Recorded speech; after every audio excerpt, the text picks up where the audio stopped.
मान ली थी माँ की विंता के पुत्रों ने, वो जाकर के सूर्य के घोड़ों से लिपट गए। सूर्य के घोड़ों को चितकबरा देख करके विंता उदास हो गई। कद्रु की इसको दासी बननी पड़ी। उतने में गरुड़ जी आए। गरुड़ जी ने पूछा, हे माता आप उदास क्यों हैं? मैं शर्त हार गई पुत्र, अब मुझे दासी बनना पड़ेगा। गरुड़ ने कहा कि जिसके अरुण और गरुड़ जैसे पुत्र हो, ऐसी माता दुखी हो, उदास हो, धिक्कार है ऐसे पुत्रों को। मैं कद्रु को और उसके पुत्रों को पीठ पर अपने लाद करके वो जहां जाना चाहेंगे वहां लेकर के जाऊंगा।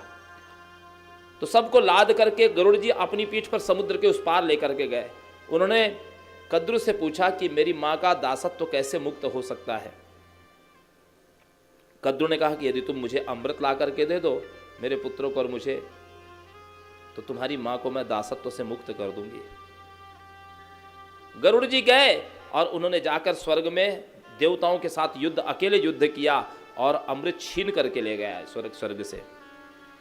इधर सब लोग नदी में, समुद्र में स्नान करने के लिए गए। कुश के ऊपर अमृत का कुंभ रखा हुआ था। ये पीछे से इंद्र आए और चोरी से उन्होंने उस अमृत को चुरा लिया और अमृत लेकर के इंद्र फिर स्वर्ग चले गए। अमृत की कुछ बूंदें उस कुश राशि पर गिरी हुई थी, जिसको कद्रु के पुत्रों ने चाट लिया। इसलिए सर्प की दीर्घायु होती है। सर्प अपनी मृत्यु नहीं मरते, सर्प केवल अपना कोश छोड़ते हैं, केंचुली छोड़ते हैं, क्योंकि उन्होंने अमृत को चखा है। और इसलिए उस कुश राशि से कटने के कारण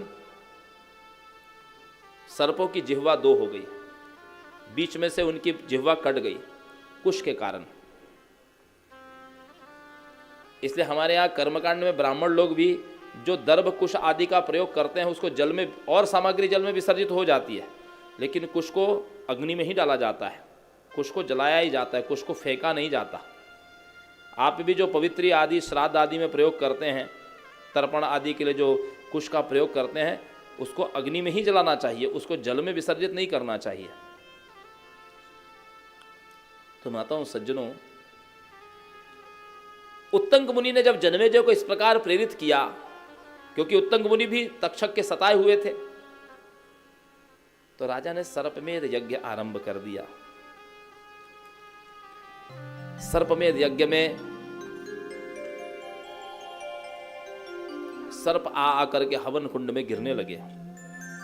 विशाल 100 यज्ञ कुंड का उन्होंने विशाल यज्ञशाला बनाई थी राजा ने, और सारे ब्राह्मण आहुतियां दे रहे थे। जितने संसार के सर्प आदि थे वो उस कुंड में गिर करके मृत्यु को प्राप्त हो रहे थे। उत्तंग ने कहा कि ये तक्षक अभी तक क्यों नहीं आया? पता चला कि तक्षक तो इंद्र के सिंहासन से लिपटा हुआ है। उत्तंग ने कहा कि अब मैं इंद्र के सिंहासन समेत उस तक्षक को इस कुंड में गिराऊंगा। इंद्र भयभीत हो गए, वे बृहस्पति के पास में गए। बृहस्पति ने आस्तिक नामक एक मुनि को भेजा।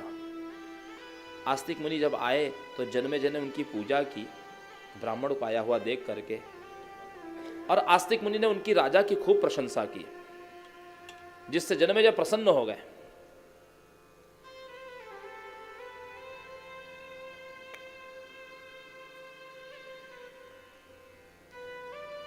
कई माताएं जाती हैं, मेरा पति मेरी बात नहीं मानता, महाराज मुझे कुछ ऐसा कुछ प्रयोग बताइए कि जिससे मेरा पति मेरे वश में हो जाए। तो महाराज भी बहुत सारे कलाकार होते हैं, तो कोई ना कोई ताबीज टोना टोटका कुछ ना कुछ देते हैं।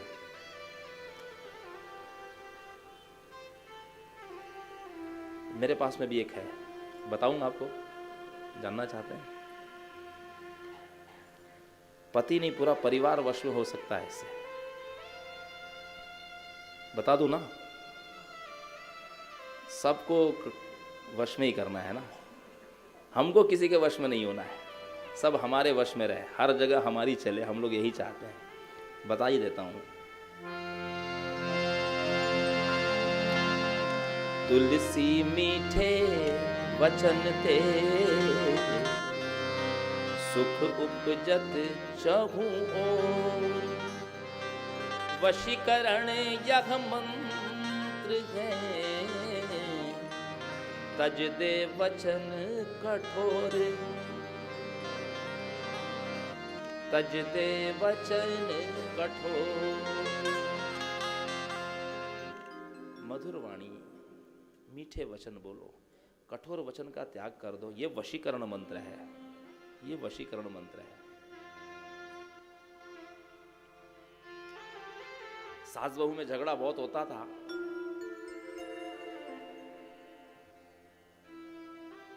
तो बहू ने कहा, बहू किसी के पास गई, किसी महाराज के पास में, गुरुजी के पास में गई, गुरुजी मेरी सास से बड़ा झगड़ा होता है, कुछ ऐसा करिए कि सास मेरे वश में हो जाए। तो गुरुजी ने गंगा जल में डुबो करके एक ताबीज दिया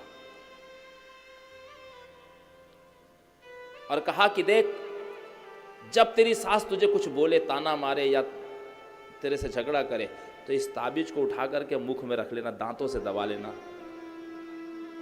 दांतों से दबा लेना। बस थोड़ी देर में सास जितना चाहे बोले, उसके बाद तू देखेगी कि सास थोड़े दिन में तेरे कंट्रोल में आ जाएगी। अब गुरुजी की बात थी, जो ही सास कुछ बोलती तो गुरुजी का वो ताबीज ज़्यादा चट गंगा जल में डुबो करके दांतों में दबा लेती।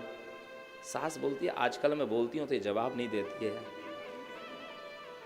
फिर धीरे धीरे सास को लगा कि मैं ही पागलों की तरह चिल्लाती रहती हूँ, ये कितनी मेरी सेवा करती है। और बहू तो इस चक्रव्यूह में फंसी थी, थोड़े दिन की तो बात है, फिर तो ये वश में होने ही वाली है।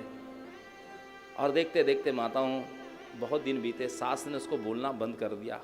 अब दोनों में बड़ा प्रेम हो गया, सास बहू दोनों में बड़ा प्रेम हो गया, क्योंकि बहू उल्टा जवाब नहीं देती थी। सास को लगा कि मैं क्यों, एक पराए घर की बेटी मेरे यहाँ आई है, मेरी भी बेटी किसी के घर की बहू बन करके गई है।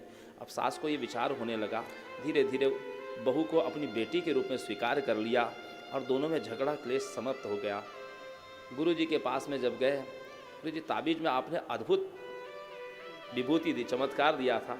तो ताबीज को खोला, उसमें से पर्ची निकाला और बोला, पर्ची ये पढ़ ले क्या है कि तुलसी मीठे वचन तेरे,